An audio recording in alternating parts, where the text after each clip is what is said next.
Well, good morning, everybody, and welcome to Strathpeffer and Lochalsh Area Committee. And we're going to start by apologies for absence. I think everybody's here this morning, but Yes.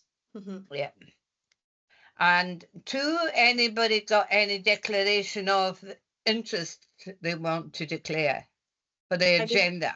I didn't receive any declarations, Chair. No.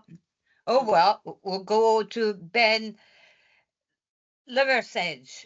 He is going to give us a report on the Scottish Fire and Rescue Service. Over to you, Ben. Thank you. Hi, morning all. How are you all today? Hope you're all good. Oh, very well, thank you. Good. Right, okay, so just a quick performance highlights of the 6-month period for Scottish Fire and Rescue between October 24 and March 25 for our area. It's looking quite good. So we had 3 accidental dwelling fires, which is below the 3-year average. So we class that as low severity, and there was no intervention from the service and minimal fire damage. So good news from that. There was no fatalities, no casualties, and they were all offered a home fire safety visit and agency referrals where required that we can do. We've had 2 deliberate fires, but we class them as secondary fires, so they're things like wheelie bins or one bush or one tree, and that's below the average. But referrals are made to other agencies so that we can work with our communities. We've got people going into schools and speaking to community safety teams going into the schools and speaking to the young kids, just obviously at holiday time and periods like that. We've also had 2 non-domestic building fires, which again is below the 3-year average, which is good for our area. We've attended 5 road traffic collisions, which is above average. Always kind of is in our area because we do cover a large road network in our area. There was 1 RTC-related fatality, unfortunately. I think that was down in the Kyle area. And we've had 3 RTC-related injuries. So 3 went to hospital, and 1 of them appeared to be serious. But again, our prevention teams working alongside partner agencies, Police Scotland and Highland Road Safety Group, older driver schemes and road safety scheme for new drivers. We've kind of got that on top. We've also done a biker down thing in Inverness, which is for the bikers. So we kind of rolling them out every couple of weeks or couple of months, which is a good thing. We've also attended 15 unwanted fire alarms, so UFAS. This is well below the 3-year average and as you all know, probably from July 23, we stopped attending all the EFA call-outs to commercial businesses and workplace premises, so it's very few and far between that we actually get UFAS now, so that's a good thing. But this, just on that, it doesn't apply to sleeping risks. We still got hospitals and care homes and hotels and domestic dwellings. None of these come under UFAS, but hospitals and care homes will. And then also, just to finish off, our community safety advocates and station personnel undertook 36 home safety visits in the area, and that's majority targeted at high risk in our communities. So that's the way we're going with home safety. So it's all high risk. So that's our performance highlights for the last 6 months. So if anybody's got any questions, just be free to ask. Anybody got any questions? Any members? No? Oh, well, you get... Oh, Liz. Yeah, I just have to move the mouse across to click the hand. I just wanted to ask, there was the fire up north of Achelty recently, and there were rumours. I'm very wary of I don't want to spread rumours that aren't true, but it was on the grapevine that was caused by a barbecue camper van. I just wondered if you had any facts on that you could share, and if it was caused by maybe irresponsible tourism. We've got the Rangers back in place, and how can we kind of work at that to get the message out going forward, not to have open barbecues? Yeah, well, Liz, I was actually at that one for the finish of it. So it kind of, we seem to think it was probably caused by either uncontrolled burning of a barbecue or something, that sort of line. It wasn't controlled burn. It wasn't a muir burn because it was at the bottom side of the loch. So and then it jumped across the road. We as SFRS, we've put out the safety message to say, about burning wildfires and, you know, open fires in this time of year. And if you are doing it, you've got to be very safe, or do it down at the riverbank with the stones and you can put it out safely. But it's, you know, we all together, we're all putting the message out there, yourselves and the local rangers and the landowners. You know, it's one of these things. You know, it's been a kind of a really hot couple of months. So, and we've had one there. We had the one in Skye as well, which was Muirburn. So it's just to make it. We can, as SFRS, we reiterate again and again. Look, if anybody is enjoying the countryside, please do it safely and try not to, you know, discard barbecues. And if you are using barbecues, you know, use them safely. Don't have them near any dry grass, and just, you know, be safe. That's all we can really say. You know, it's, you know yourself, it caused a lot of damage, but luckily there was nobody injured. There was no buildings or houses destroyed. You know, that's the main thing. But obviously there was a massive damage to Strathpeffer itself, you know, and all the wildlife and all this sort of stuff. But you know, we just keep reiterating to the public, if you are going out, enjoy the lovely area that we have, but please be safe and please be respectful of what you're doing. And it's hard, but you know, it's we keep putting the message out, and that's all we can do, Liz. Okay, I've got a second very quick question. Okay. And this is just one that is raised a lot by local communities. And I just wonder what your statistics were, and that is not just the BESS applications, but in general lithium battery fires. So from phones, I think there was a recent one down in Central Belt, and that I think was in a, you know how you can store the batteries at the recycling centre. So I just wondered what the actual stats are here, because it's become quite a hot topic and folk are really kind of panicked about it. Yeah, on that, Liz, I don't know if John maybe can jump in here. I haven't heard of any BES coming into our area at the moment. I know there's a lot on the East Coast and Northeast Coast.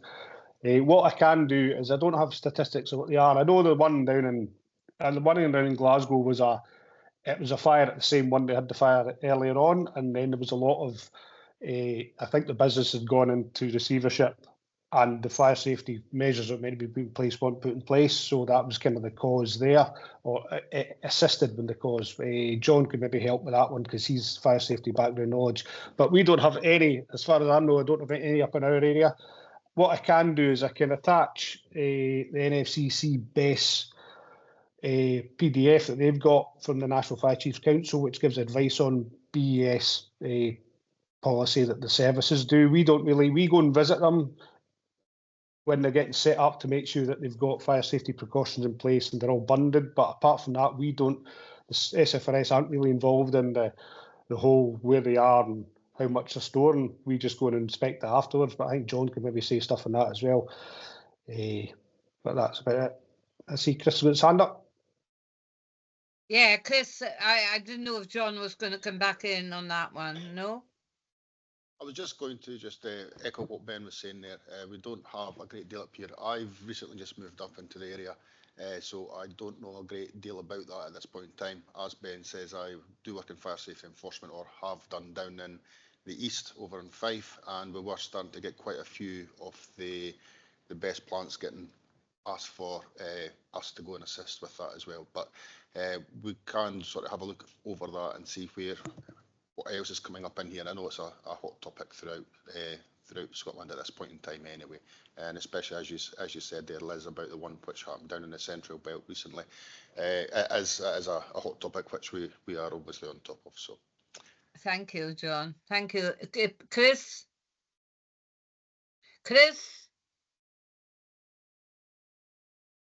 you have a question? Where have you gone? Chris? I think we lost him, Chair. I will try to bring him back. I don't want to put Ben and them away and say goodbye to them until Chris gets his question in. So I don't know what happened to him.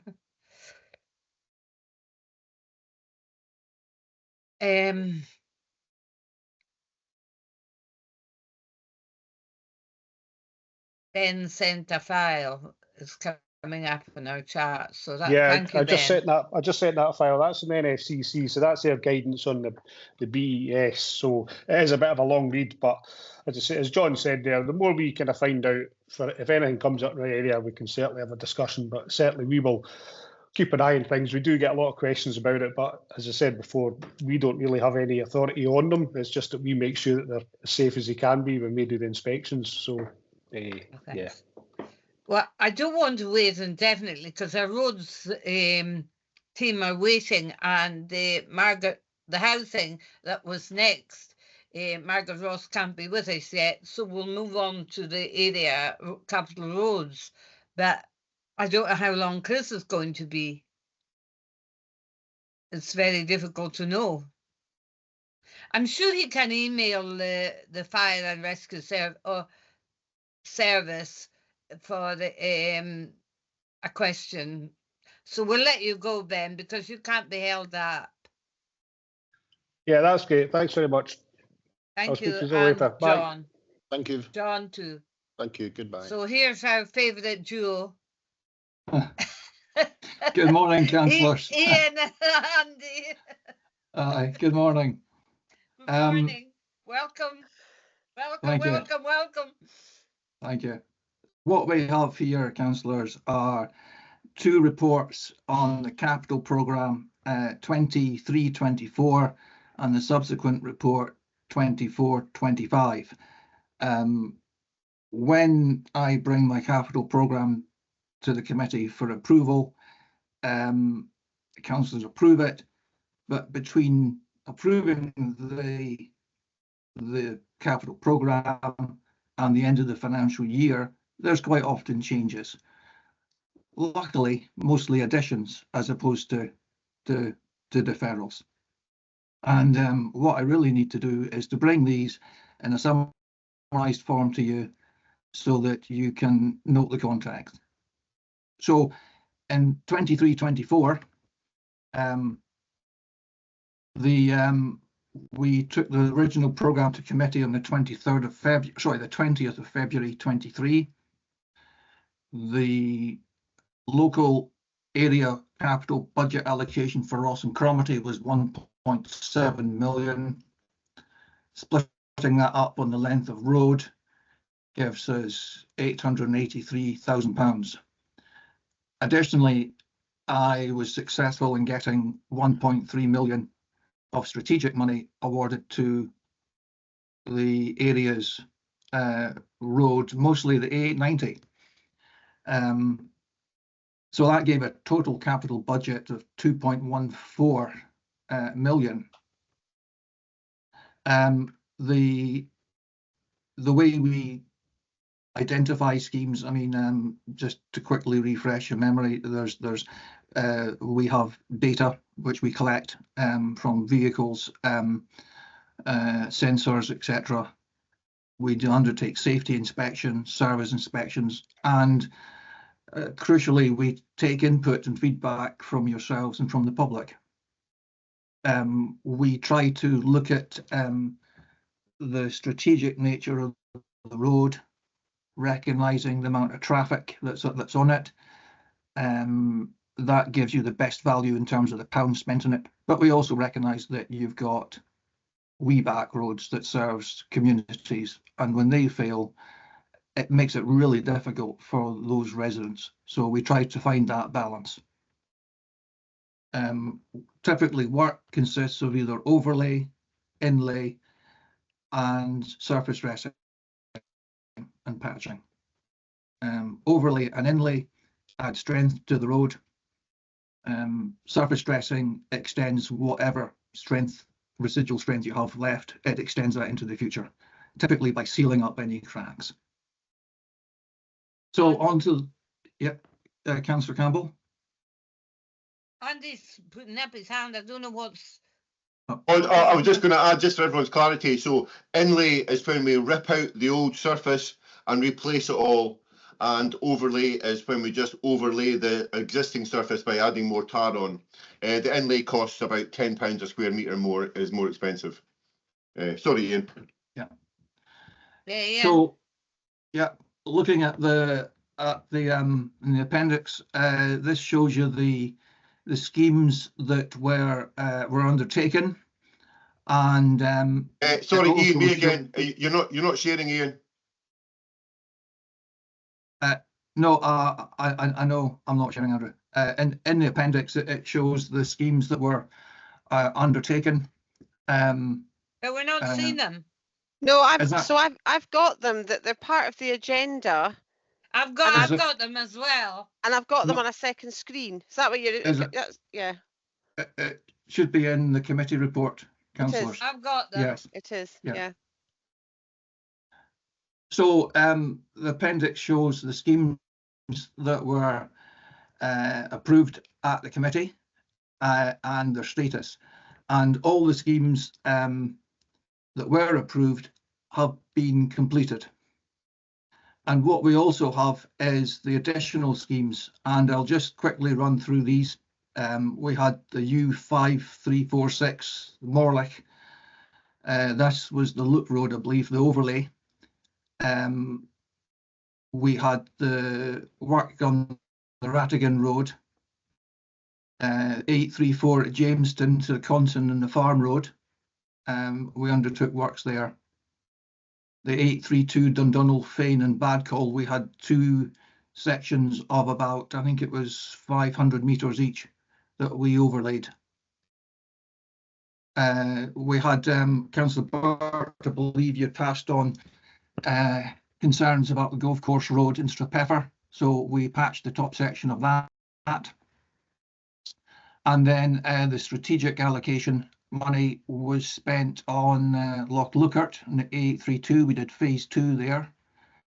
Coolags on the A890, Acknish, Shellac, Craig, Glencairn and Stromfrey on the A890 all benefited from the strategic allocation of money. The A832 at Braymore, we also did an overlay there. And the Strathconnell Road, we undertook some patching, all of which were additional schemes that we delivered. There were 9 schemes approved at committee, with an additional 13 schemes that were also completed. Really just asking the councillors to take note of this, and I'd be happy to answer any questions along with Andrew.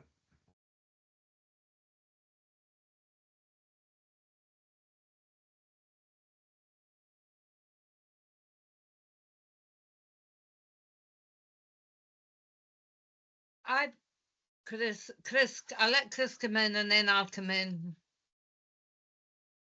Chris? Sorry, I thought you were saying you'd let somebody else in first. No, I said you and then I'll come in, I said. Okay. The last time I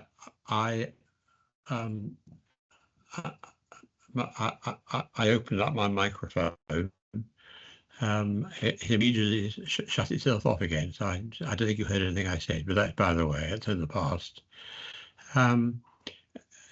Some weeks ago now, well, months, we discussed the outline proposals for 25-26, knowing that there would be more money to come. I wondered when we're going to talk about the programme for 25-26 again and in greater detail. Yes, Councillor Burke. At this point in time, I am still unsure of how much extra money I'm going to have and how much commitments I've got. If you want to add anything to the capital programme, then at this point we're going to have to defer a similar amount of work below the red line. What I would suggest that we've just started the programme, and Andrew's completed a couple of schemes and is on his 3rd. What I would suggest is maybe we leave it for another month or so. The reason for that is that we'll start to see the costs from 24, 25 should have all been finalised, and then I know exactly how much I've got to play with. Mhm. Usually, typically it takes 4 weeks for the labour to show up and 6 weeks for plant to show up on my financial system. So it's maybe a wee bit early to start counting my chickens, if you know what I mean. Okay, I look forward to going into that in detail, but I understand the problem, yes. Thank you. I was going to ask about the Glenelg Bialas on this side, the laybys before the bends. They say they're very bad. And we got Scottish, the forestry funding already for Glenelg, didn't we? Okay, can I come in here? So the forestry funding for timber transport money, it's quite frustrating actually, because they've spent all that money on the hill that we don't have to have any agreements with them from anywhere from the Glenelg junction all the way to Shield Bridge. They have that's a green route now, so they don't have to do any sort of consultation with us for that. That said, there's a telecommunications cable coming up. I've been just doing quite a good bit of negotiating there. They wanted to come up in the verge and in the side of the road over the next year or sometime in the next year.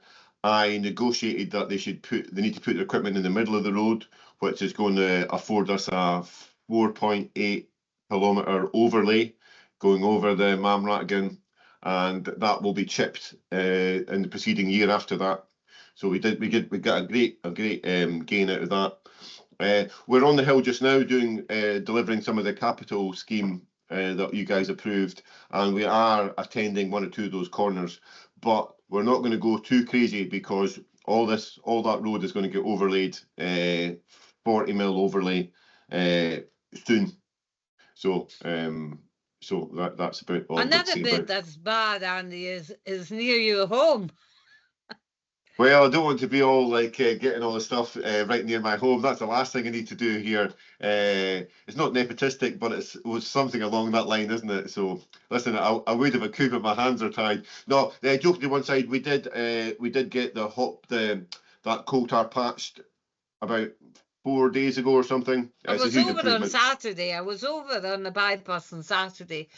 Some of the bypass is really bad. Some of the bypasses, but the bit between Strome and Octotire has been fixed now. You'll have seen that. Even the bit outside Strome, across from Strome Junction and all that was looking pretty grotty there. But how long will that coal tar last? Well, we rolled it in. We cut the joints with a still saw and rolled it in. So the coal tar that we get from Sconser is actually permanent. Even though it's coal tar, it has a permanent stamp on it. You know, if it's put down right.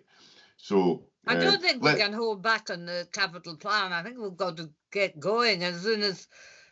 I'm sure have you got contractors here and booked for some of those? Yes, we do, Councillor Campbell. Plockton High School to the Harbour Road Junction. We have it's been awarded, I believe, if I remember correctly, it was scheduled for September. We need the road closure. We review the capital programme with Andrew on a weekly basis, and we award other work out as we see fit. Could you inform me about Kyle? I haven't. Yeah. I go down to Kyle and I know that Church Road was being done. But right now on the way up to police station, the roads. The last time I was down, there was a gap in the road there. That's right. That was the surface water drain that came out off the hillside and went into a culvert, and that had failed. Now that was awarded to John Grant Limited, and work should be nearing completion. I can get back to you on that. It's going to be completed soon. He's done a really good job there. I think everyone in Cowes pretty happy. I've had zero complaints or concerns coming through my office about it. He's done a good job. I was just wondering the progress of it when I go down and see it, you know. Oh, it's nearly done. It's nearly done. I think we've also got Kyle Main Street on the capital programme as well. So that's fantastic. And that'll be Kyle finished. That was move on somewhere else. They put that on there last month. Yeah. That's good. Right. Chris? To return to the Bealach Road to Applecross, when are we going to at last see these much discussed passing place signs erected? As you remember, Baccafrost offered to do it, but you said you were going to. Yes, Baccafrost offered to put them up for us, but not free of charge. So they told us it was going to be free. Anyway, I discussed this with Andrew, and that's top of Andrew's signage programme. Yes, it is. Again, I don't like to blow my own trumpet, but no one else is going to blow my trumpet. Eric and I negotiated what that wasn't on the table, but we negotiated 3.5 kilometres of overlay on top of that mountain pass as well on the Bealach na Bar. That wasn't it wasn't on the table when we first went into negotiation. We also got 17 passing places improved and enlarging, and we also got 5 new passing places out of that deal, and we're going to get the road chipped after a year, you know, after the overlay. So we haven't put the passing place poles on. I mean, in all honesty, it just wasn't the highest priority of the resources that I had to spend. It is on the top of the signing programme now, and as Ian reminded me, it's a low-cost job and task, so we will be getting on with it. There's also an element of, we've already got somebody working on the hill, and so if we went working on the hill just now, it would be a conflict in booking the road space out, albeit a minor conflict, but as Ian said there, it is on the top of my signing programme, so sign programme. So that the first opportunity I have to do anything on that programme will be on the Bealach. I know it's been on for ages and ages. It's just the way it's been, you know. Can I come back I have been known to blow your trumpet, Andrew. Very good. It has happened. Can I come back about the sign at the Strathpeffer Road end? I will never get peace from this community council until those signs are at last up. I feel you. My inbox is as full as yours is from the and all the flats and breakaway groups that appear to spawn. The season is about to start. Yeah. And that road sign at the Strathpeffer Road end. Yeah. People, they don't know where they are. No. Yeah. We were going to erect it, Councillor Campbell, in the same place, and then did somebody not clip the sign again? Ian, it's been hit 4 times since New Year. It got hit by a drunk driver at New Year. It had already been smashed by then. So we're going to have to put it behind the drain. We're going to have to put bollards up, and I don't know what else we can do there. I literally don't know what else we can do there. But I will bet money that it gets knocked over in the next 18 months. And there's another sign they want removed. Yeah. A sign down at the shinty pitch. It's pointing down to parking down the bottom, but there's no parking down the bottom because there's one of those barriers to stop the gypsies going in, the travellers. Yeah, I appreciate yes. And they say all you need to do is go up and fold it. It folds shut. You know, no, but that barrier comes down at 2 metres or something. It's the same height as the Eastgate Centre car. There is parking there. Well, they seem to want rid of that parking sign there. I do just want people going down there. That's all. Andrew, we can fold the sign up. That's an easy fix. We'll fold the sign up. Okay. Fold it, they said. That's what they said to me. No, but they didn't. The residents don't want people parking down there. But no, they don't. I know, but that's what I'm saying. But it is a parking area. It's parking for loads, isn't there? I don't know how many's down there. Well, loads of parking. You won't get a motorhome in there. you might not get some motorhomes in No, there. they don't want motorhomes there. They don't want And anybody there's down there, barriers Biz. there anyway. And they don't want anyone We'll down there. forward the sign up, Councillor Campbell. That's not a problem. That's fine. Going back to the Strathpeffer sign, I'll get my colleagues in road safety to look at that junction to see if there's anything we can do apart from just put the sign back up. I suspect that there's other issues affecting that junction. We were going to put it slightly off the centre, and we're going to put it behind the drain, and I'm going to put bollards, verge markers in front of it. We'll put it to our colleagues in road safety, Andrew, and then look at that, okay? And there's one other thing, and then I'll forever hold my peace. Those paving stones outside the chemist and round about there, they say there's a lot of them loose. So we did fix them all. One came loose again. I got my guys to fix it last week, Biz. That's all sorted now. Thank you. That's the one that Jill was going on about. That's good. Thank you. No worries. Yeah, a couple of things. One is the 832, 835 junction at Garve. So I know it's a Beer Scotland issue, and there have been a couple of fatalities there.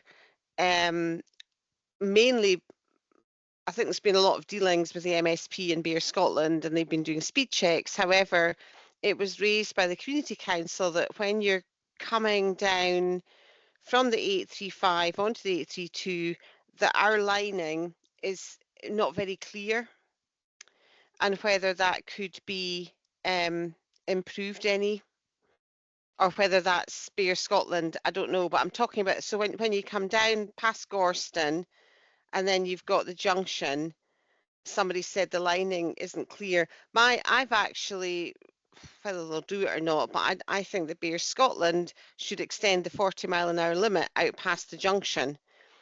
They are saying that they don't have, I think they're going to do another speed check. They're saying that they don't have the evidence. I kind of think 2 fatalities within a couple of years is enough evidence, to be honest. It's quite a bad, a junction. But I just wondered if there's anything that we can do with white lining when it gets to the junction. And the other thing is, actually, I'm remiss, I meant to raise this with you, Chris, because it's your community council. But when I was in getting my hair done at Strathpeffer, they were saying everybody is tripping on the curb coming out, the shops in Strathpeffer at the square. And I've got pictures of it. I'll forward to you, Andy. I took pictures. There's like raised bits where it's guttering or curb. We dealt with that. Do you mean it's a precast like a gully? It's fixed. It was fixed last week, Liz. We got to that. Oh, fantastic! Well done. No, Thank no you. worries. With regards to the sort of lining at Garve Junction, we'll have a look at that, and if it's our lining, we'll certainly add that to the programme. If it's Bears, then we will ask them to refresh it. I feel like we could put some signs up. We could put a countdown sign up to the junction. It is a gnarly junction. It just comes off the back of a sweeping bit, and it's going downhill. It's all working against cars stopping in time. Reduce the speed limit to 40, maybe further up the hill, something like that, maybe. But the signing, certainly just reminding people the junction's coming up. Because like local people don't forget that because they know it's coming up. But it's just it does appear to come out of nowhere, kind of. If you weren't familiar with that, with the road there. I think the problem is we have done such a good job. That road was so bad with potholes a few years ago. You wouldn't have been doing very high speeds along it. Unfortunately, because it has been so well fixed, there's actually 2 or 3 speeders now being caught further along the road, but doing really excessive speeds. So that is one of the disadvantages that folk do. If you don't know it, you come down fast, you hit that junction, and they're literally flying in on the Ullapool Road. So yeah, but it is. I kind of think a lot of the responsibility sits with Beer Scotland. I think they've got the 40-mile-an-hour speed limit, and it stops just before the junction. If they just extended that beyond the junction, I think that would make a big difference. But yeah. How were the fatalities caused without being too morbid about the whole thing? Was the people coming down from our road or the trunk road? Yeah, so I don't know. I'm not sure. I haven't read the accident reports. I Okay. think they were both motorcyclists, actually. Oh, yuck. Yeah, and it was just somebody coming down that road fast and somebody coming down and going into them. The other thing is that when folk are going along, I kind of know I'm going to Ullapool and I'm heading off on the Skye Road, so I'm indicating very early. But a lot of the tourist traffic are kind of sitting, they don't know which way they're going. And then people try to overtake them at the junction because they think they're going off. So just slowing it all down there, I think, would make Yeah. quite a big difference. I think you're right. Chris? Thank you. My question is directed to Ian, really, although in passing I'd say I think the signing at that junction's pretty good as you come from as you're coming towards the Ullapool Road. I would agree with Liz that there's a case for extending the 40-mile-an-hour limit on the Ullapool Road beyond it. But coming down to that road, I think the signing is rather good, really.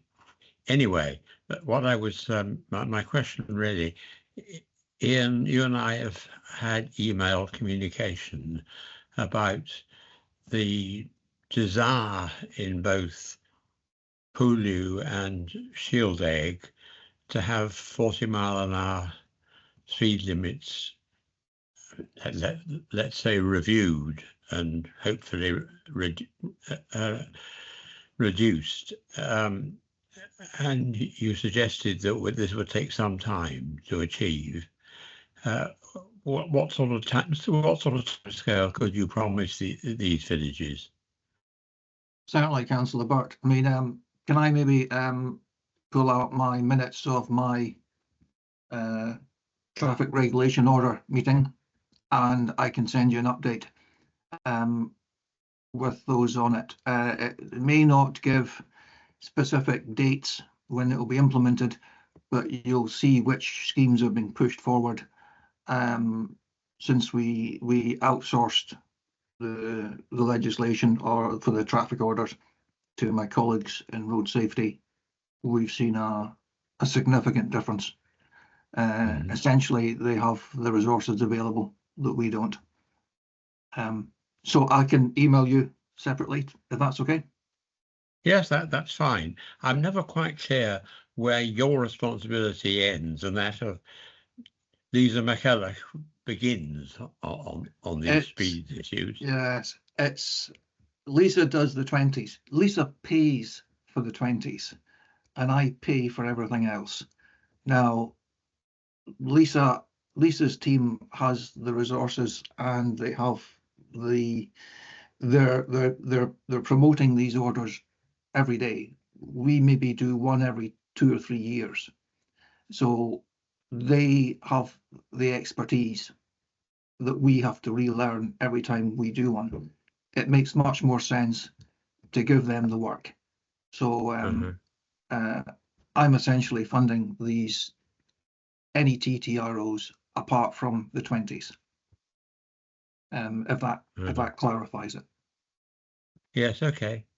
Thank you. I look forward to hearing from you. Okay. Andy, I know what you said about the forestry. Is this a new ruling that they don't have to fund main roads where they're going in? No, it's not the main roads. It's only from the Glenelg Junction. So we still can control all the stuff coming out from along Benera and over the forestry there. It goes back over the hill, Ardentoul. We still control that, but we don't control anything from Moyle. Is basically it, because there's no other forestry comes from the village. So it's just Moyle we don't control, which is a huge chunk of forestry there. And we have been getting the roads all churned up and everything. It seems so terrible that, you know, they can take all that timber out without, and really batter our roads and not get any money. And verges and all that sort of thing. So yeah, they reckon they spent over £1 million on that bit of road, and that's why it went from a consultation route and to a green route. We still have control over damage to the road under the Road Scotland Act. So if the road is damaged, we can still take measures to protect the road, such as a weight limit or a length or a width limit on the vehicles. We would ask whoever's damaged the roads to fix them first. And if we weren't getting any cooperation, then our primary duty is to keep that road open for the people who need to use it. And that does include the timber industry as well. But they're the ones that are, if they're the ones that are wrecking a road, then we would be asking for a contribution to fix any damage. And if that cooperation wasn't coming, then we would have to take measures to protect the road surface. That's fine there. And if in Glenelg they're talking about wanting to extend the 20 miles an hour, how do you go about doing that for them? That'd be Lisa you'd speak to about that. Lisa McKellick? Yeah. So she just doesn't do safer roads to school. She does other things too now. I think there's the 20 limits are involved. They certainly were at first, but they just got like spread out a bit more. All the cemeteries, car parks, have been waiting for a traffic order for 2 years for the camper vans parking in them, in the cemetery car parks. Mind you, even when we get traffic orders, I don't know what's going to stop them, because the country rangers don't have the power to shift them. We could put signs up without the orders. I mean, that won't deter anybody who's willfully want to do that, but it might deter a certain percentage of them. Yeah. I don't know what's going to... Yeah, no, can I just say, I think it will, because Gairloch community, they put up their own signs at one of the car parks. No, the signs are there at Clachandue. Oh, right, okay. Yeah, but it has... So they are, right. I think some of the kind of unofficial signs have been quite effective. But this is official ones. They're up there, but they don't pay any heed to them. They ignore them, yeah. But if they see that the locals are onto them, they might think I think more that about Ian and Andy will be quite relieved to go and leave us. So we've got Margaret Ross, who was to be in your slot, to the slot before. She's now here, so... Parting is such sweet sorrow. Everybody satisfied with the questions? Yes. Here's Margaret. Right. Bye, Ian. Bye, Andy. I'm assuming, Councillor Campbell, that the subsequent year 24-25 is also satisfactory. Yeah, we agree with you. Yeah, thanks very much, then. Not at all. Bye. Bye. Bye. Bye. Now we're on to which was agenda 4, but it's really 5 now. The Housing Management Performance Report by Margaret Ross. Good morning. Margaret, over to you. Apologies if I've upset your schedule this morning. The Caithness Committee. You can't be everywhere. No, it's a bit of a challenge. I hope you're all well. So this morning, you're asked to note the information provided in the Housing Performance Report for the period April 24 till the end of March 25. And I'm happy to tell you that it's a very solid report, I think. I hope you'll agree. So it's obviously based on the reporting framework recommended by the Scottish Housing Regulator. Moving on to Table 1 and rent arrears, tremendous reduction, significantly lower than the same quarter in the previous year, and that's testament to the hard work of the team, I have to say, without exception. Table 2, the gross rent arrears as a percentage of annual rent due. We are lower than the Highland-wide figure, and those figures also include former tenant arrears as well. That should be noted. Table 3, the value of current rent arrears and bands. You can see that the majority of the arrears are in the sort of below £500. So I think overall those arrears have been managed very well.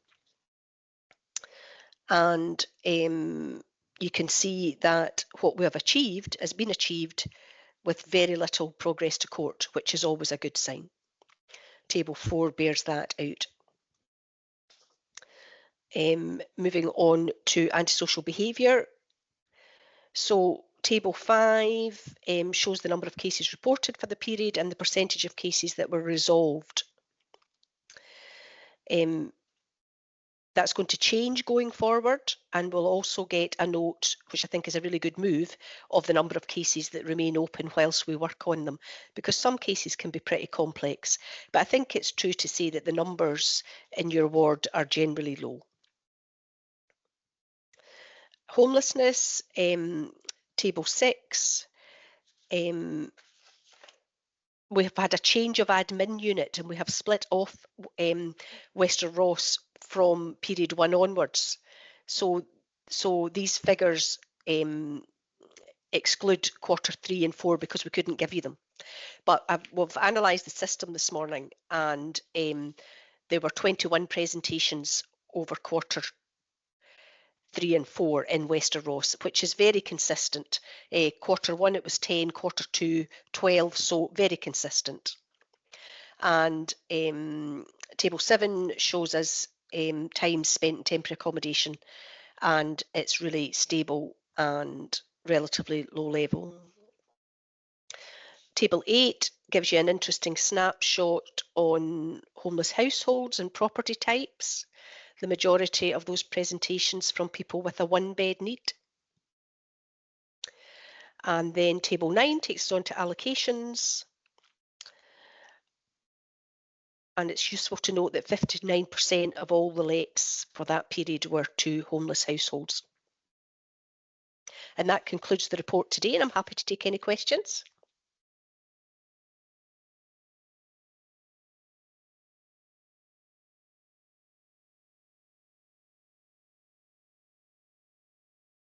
Margaret, when somebody is evicted, they're offered accommodation, are they? Other Yes. accommodation, they have to be.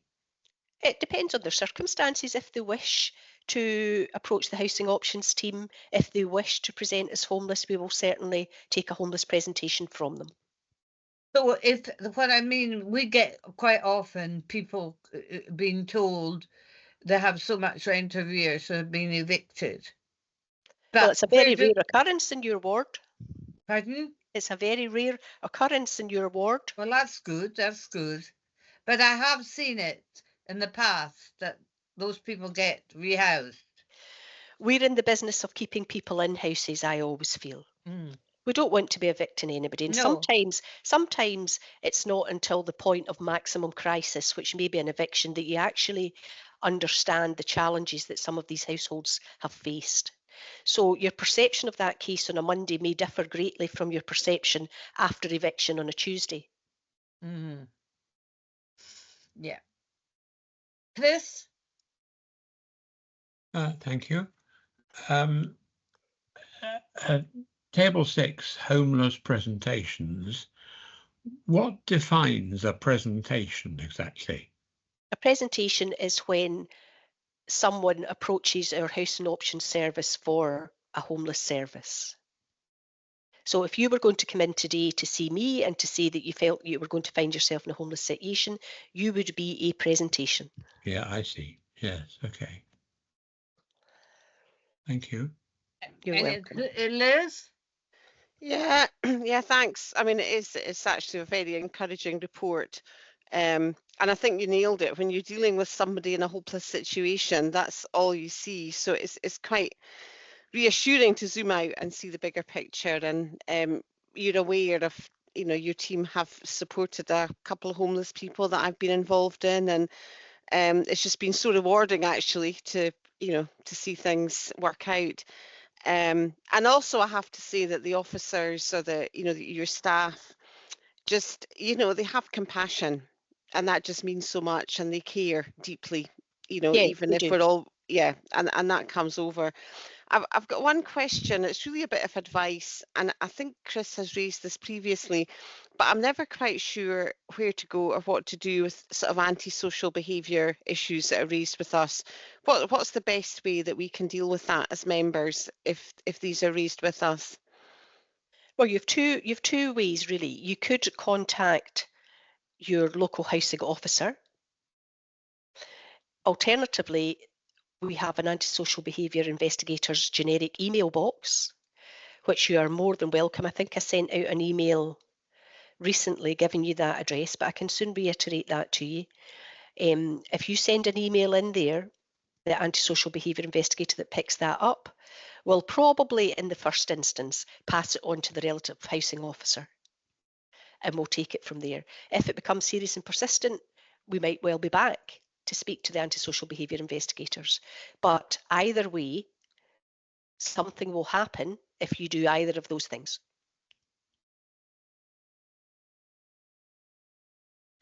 Right, and everybody satisfied with the report, and if we'll just let Margaret go. And so thank you, Margaret, for the very thorough report, which we've all read, and we don't have any more questions for you.